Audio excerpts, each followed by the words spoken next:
حیدرآباد میں ریتی کی منتقلی کو روکے جانے کا نوٹس لیتے ہوئے صدر مجلس بیرسٹر اسدالدین اویسی کی مداخلت پر چیف سیکرٹری شانتی کماری نے افیشلز کو اس سلسلے میں ہدایت دینے کا تیقن دیا۔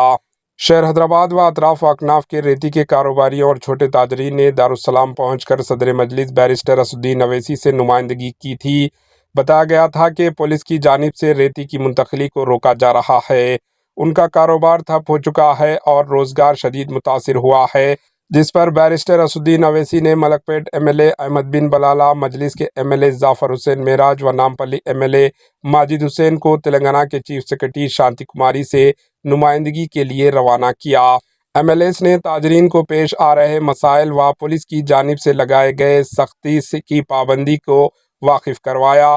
مجلس کی نمائندگی پر چیف سیکرٹری شانتی کماری نے تیقن دیا کہ فوری اس سلسلے میں متعلقہ افیشلز کو ہدایت دی جائے گی کہ تاجرین کو ہراساں نہ کیا جائے اور انہیں ریتی کی منتقلی کی اجازت دی جائے۔